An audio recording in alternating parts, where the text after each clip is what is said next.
Order! Order, I say!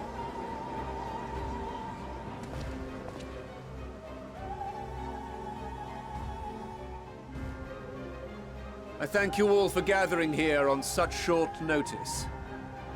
This day we must speak of grave affairs and their implications for the future of Sharlayan, nay, of this very star. Said affairs concern all citizens, and so we have called for a public assembly.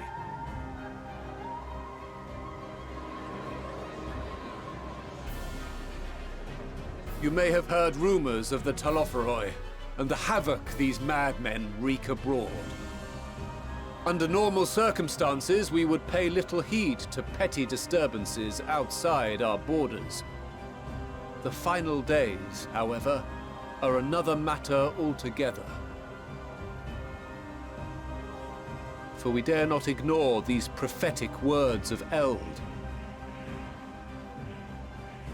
The Endbearers will come, ushering chaos and calamity. The final days descend and devour the very star.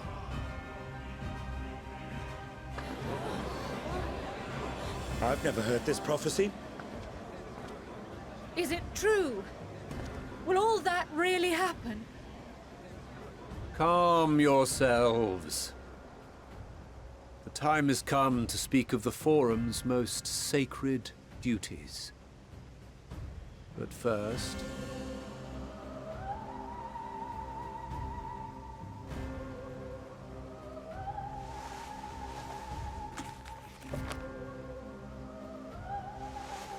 Give voice to the voiceless.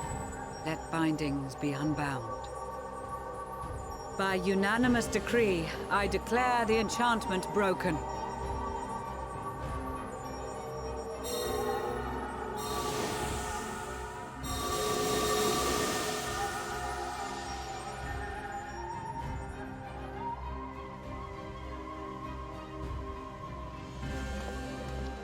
Master Leveilleur, if you would.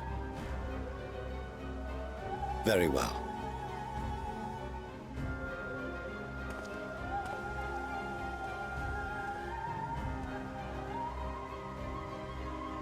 "270 years ago, our forebears began an expedition in the Dravanian hinterlands, in search of a route to access the ethereal sea.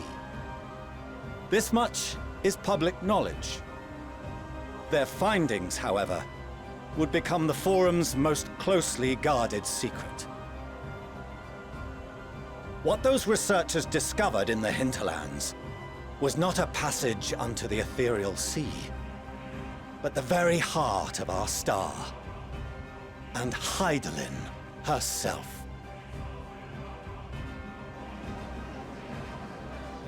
She spoke to them of a calamity that would extinguish all life, and of a means by which we might be spared. The moon. 'Tis in truth a gargantuan vessel built to serve as sanctuary for her children and deliver them from this doom. Much like Nunkref's hope in ages past, it will bear the people of a world in the throes of death to a new home. Needless to say, this will be no small undertaking. To facilitate the great work, the Forum has maintained close contact with the servants of Hydaelyn, who presently reside on the moon. Convinced that the foretold end was all but inevitable, we began amassing a wealth of knowledge, not merely for the betterment of our nation, but in preparation for the journey to come. You reveal this to us now? By the gods, how long do we have?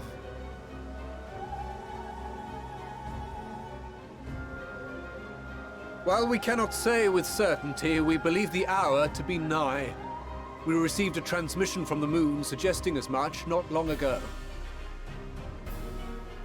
Which is why we must in earnest begin preparations for the great exodus.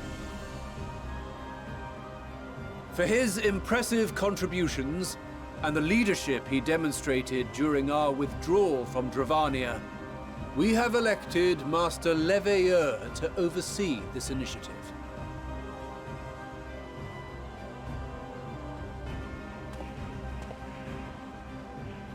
Fellow scribes and scholars, my countrymen, we face a threat of unprecedented scale. We must challenge the trials before us with composure and conviction if we are to find salvation. The wisdom of Scions has ever been a shining beacon in the darkness, and so it shall continue to be. It is our solemn charge to see our heritage preserved for future generations. For those who will come after, we will brave a new frontier.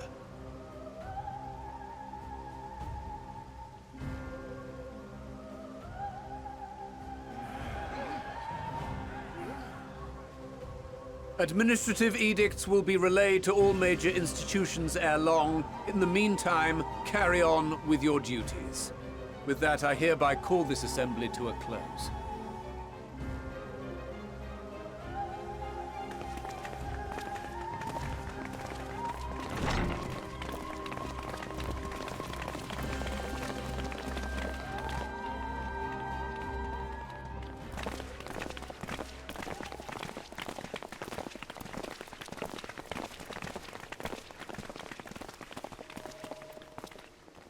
Do you remember what Mother told us when we visited home?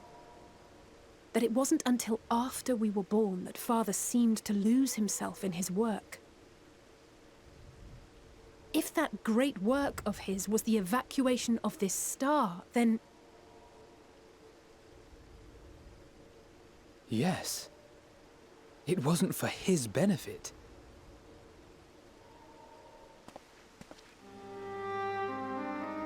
Would you mind waiting here a moment?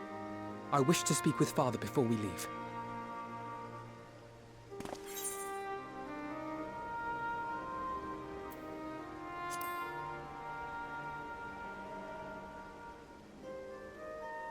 I may look daggers at him, but I will neither speak nor draw them. If it's all the same to you, I have a few choice words to share with Father as well.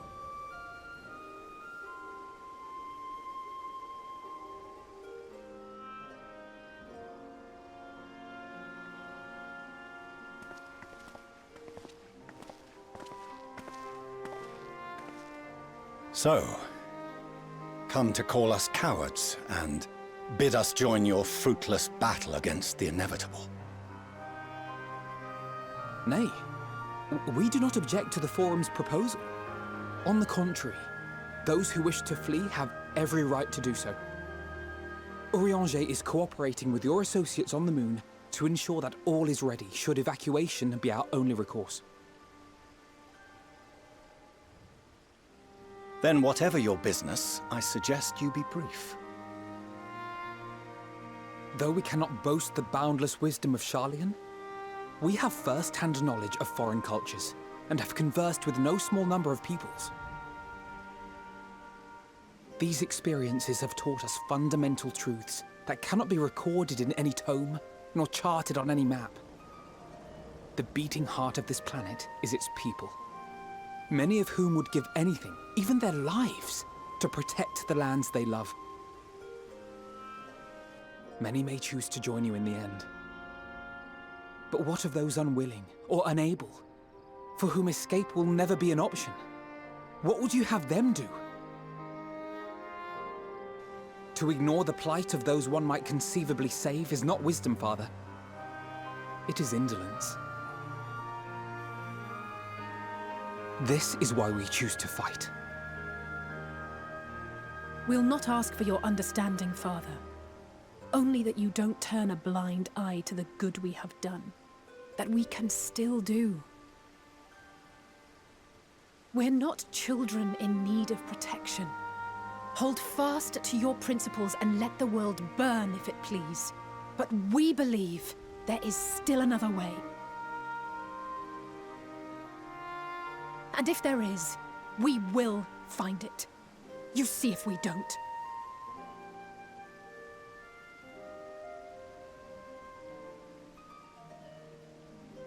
Do as you will. Just stay out of our way.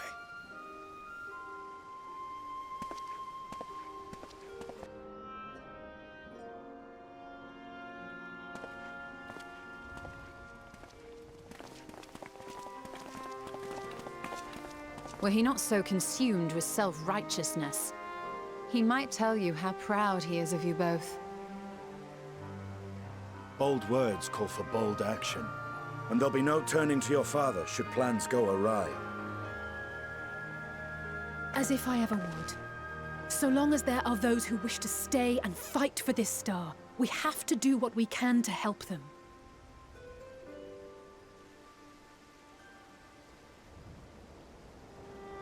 And if we're to do that, we'll need to be well rested. Wouldn't you agree? And having triumphed over what we once thought to be the source of all evil, I can think of no one in greater need of at least a dozen winks.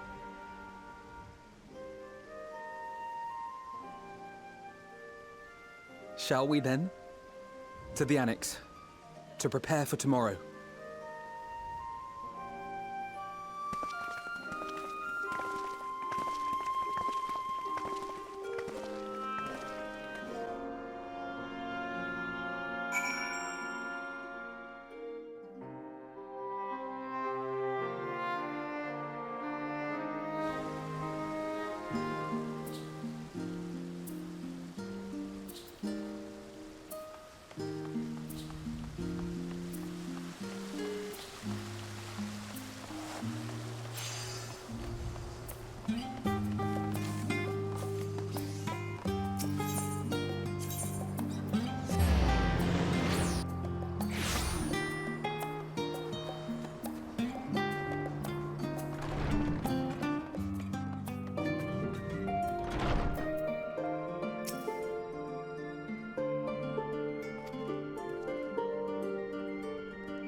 You're alone. Good. The twins thought now would be a wonderful time to pay a visit to my chambers. Rather than listen to them bicker over tonight's snacks and tomorrow's plans, I seized the first opportunity to make my escape. To their credit, they decided against intruding on your peace and quiet.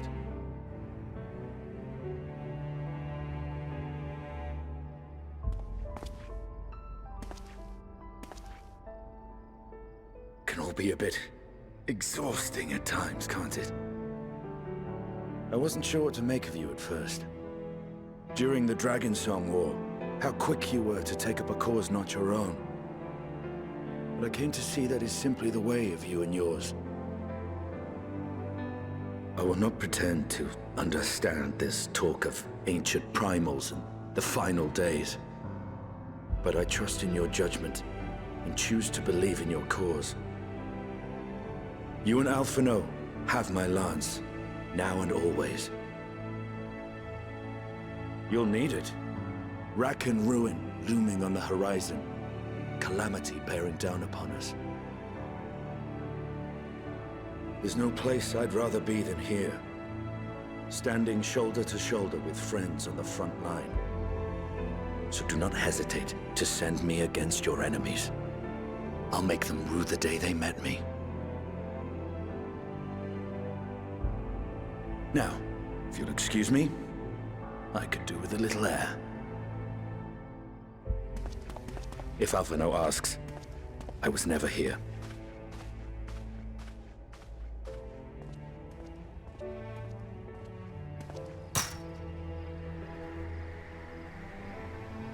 Until the morrow.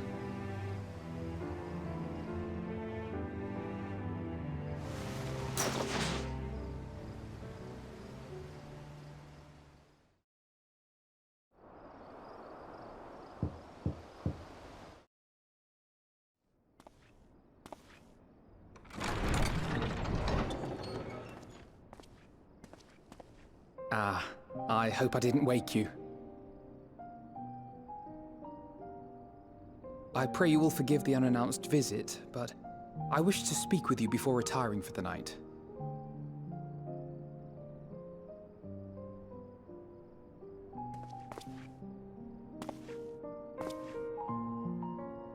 About Garlemald, and the time we spent with the people of Tertium. Dangerous though it was, I'm glad we had the opportunity to treat with Eulus and Quintus. I was worried what might happen after we were collared. If they attempted to restrain you too. If they succeeded. Once more, I put you in harm's way, and for that I must apologize. Or rather, I should thank you for trusting in me time and time again. After all our journeys together, I dare say I've used every expression imaginable to convey to you my gratitude. Nevertheless, I hope these words of mine still carry some small weight. Tomorrow, our fight continues. Mayhap it would have been better to seek you out after we have true cause for celebration. But having mustered the courage to stand up to Father, and achieve a personal victory of sorts, I wanted to carry on in that spirit before my nerves got the better of me.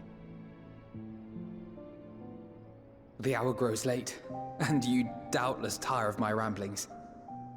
I have a letter for Orenvold to finish, but we'll be off to bed shortly. Sleep well.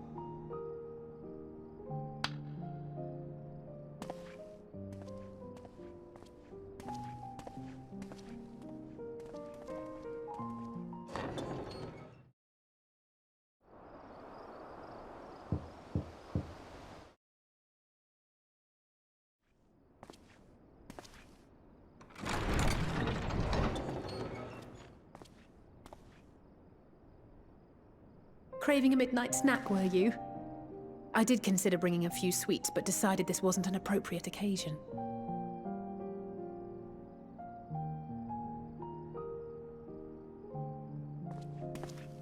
I couldn't sleep.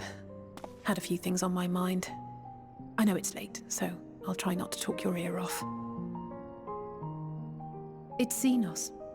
I keep thinking back to Garlemald when he'd taken control of your body. An altogether terrifying experience, to say the least, and one that served as a harsh reminder. No one, no matter how strong or quick or clever, is invincible. Not even you. And as much as it might seem at times that you are, one misstep, one mistake, and that's that. Which is why, even though I know you've heard it 1,000 times before, I'm going to tell you to take better care of yourself. Because you really, really should. It goes without saying that we're all committed to this fight. But that doesn't mean that we need to throw our lives away. You know how I feel about noble sacrifices.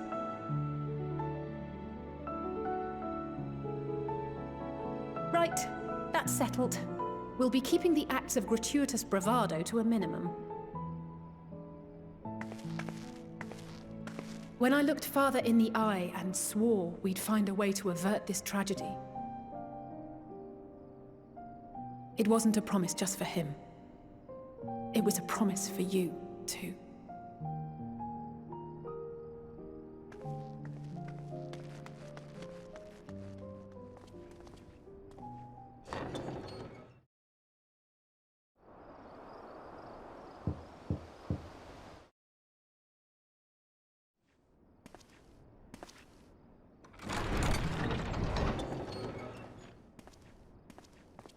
Evening. I hoped you hadn't crawled beneath the covers just yet. If you'll indulge me for a moment, I have a favor to ask.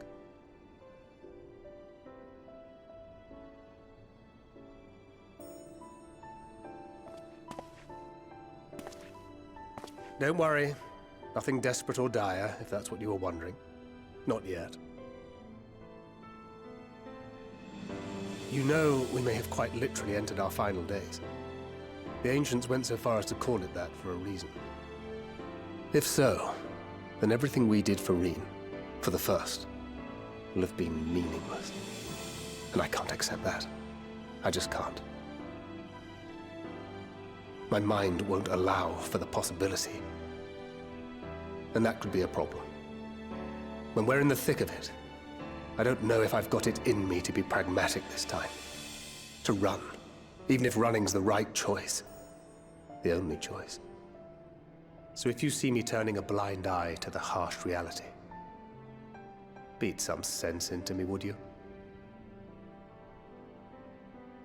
I trust you and the other Scions with my life. And I'd like to think the feeling is at least occasionally mutual. And I never forgive myself if my stubbornness put them in danger. Gods, listen to me. Beginning to sound like the father I never had. So, can I count on you to keep me in line? I can think of no one else more eminently qualified.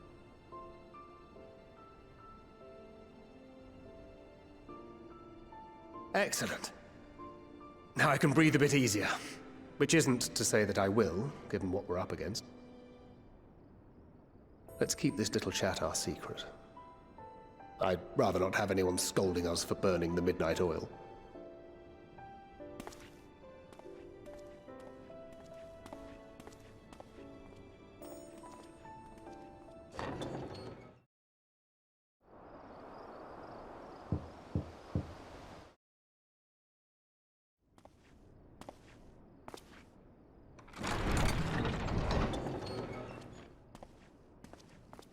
You're still awake. Good. Might I trouble you to stand still for a moment?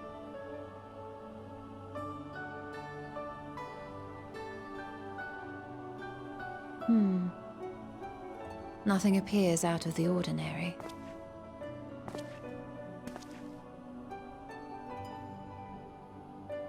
A precautionary measure. You will recall that serving as a vessel for abundant light in the First very nearly ended poorly. In your recent battle on the Moon, you were almost certainly exposed to similar, if not greater, forces. Fortunately, from what I can see, you and your ether are none the worse for wear. Would that Reen were here to confirm my assessment. To think you actually found yourself in a direct confrontation with Zodiark. As if Xenos gallivanting about in your body was not misfortune enough. Did you so grossly offend every single deity in a past life that they saw fit to place a curse upon your soul?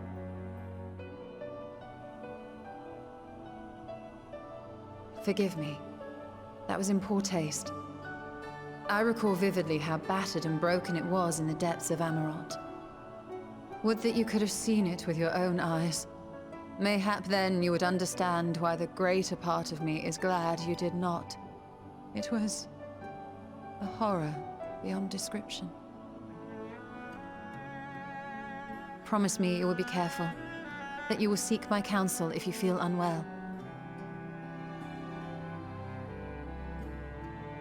That puts my heart at ease, if only a touch. I suspect it will grow colder as the night wears on, so do be sure to stay warm. Sleep well, and may the shadows keep you.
Oh, apologies. I didn't mean to...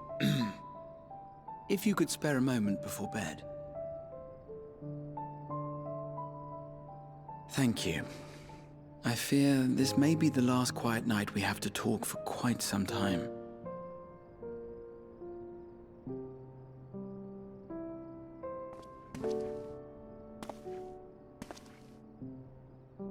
I am troubled of late. Unwarranted concerns, perhaps. I hope. Nevertheless, I feel compelled to share them with you. Though you have bested your enemies thus far, Xenos and even Zodiac, your victories have come at a considerable cost to yourself. No one is without their limits, and you are no exception. I worry the added weight of the final days will prove more than you can bear. It is surely too much for any one man. But you needn't bear it alone. Let me share your burden. My, carrying capacity pales in comparison to yours, but I could still help. Shoulder the occasional satchel from your ever-growing mountain of, baggage. You have already done so much to help relieve me of mine own encumbrances. 'Tis only fair that I repay you in kind. Of course, it needn't be only troubles we share. Moments of joy may seem few and far between now, but there will come a time when we look back fondly on this journey. The inquiry at the Forum, our march through the snows of Garlemald, our impromptu dinner in this very room. All of it. And that is to say nothing of the journeys yet to come, to the ends of the world and beyond.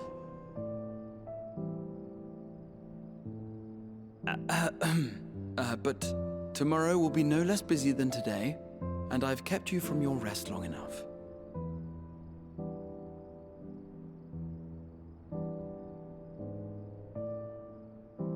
Sleep well, my friend.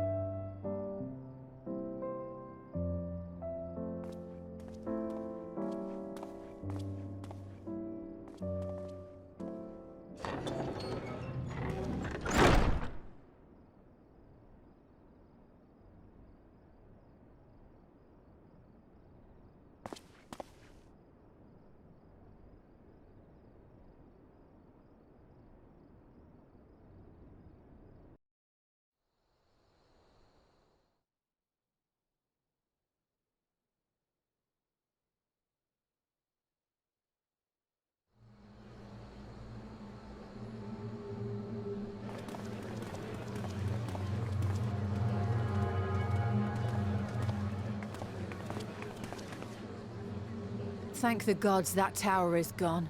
The sight of it was enough to make me sick. Thank the Ilsebar contingent, more like.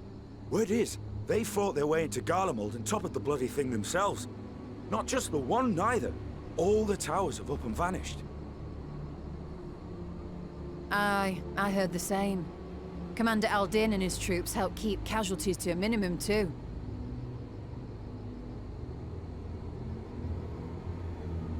But is it true they brought back tempered Garlean soldiers? As Commander Aldin tells it, they've a treatment for that now. But don't you worry.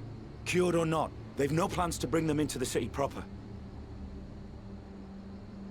I see. Well, that's a relief then. I know we've brothers and sisters among the lot, but I can't say I'm eager to welcome them home.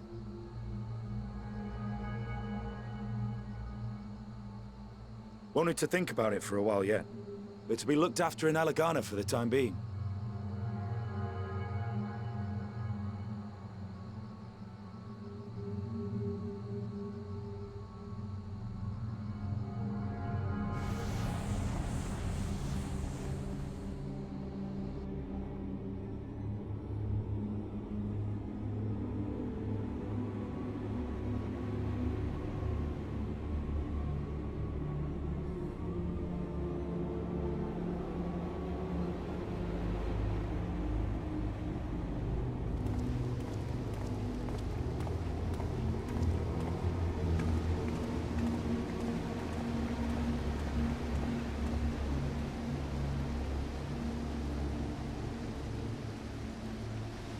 Another day, another commission of paramount importance.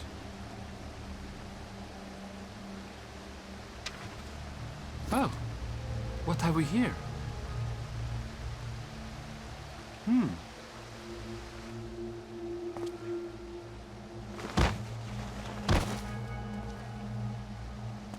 Hey, are you all right?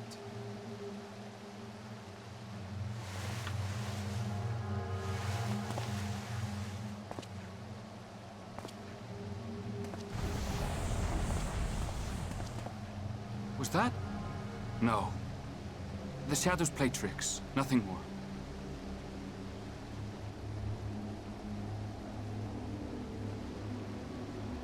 The towers are gone, and the Garlean threat is abated. And yet, why does it feel as though it's about to get much, much worse?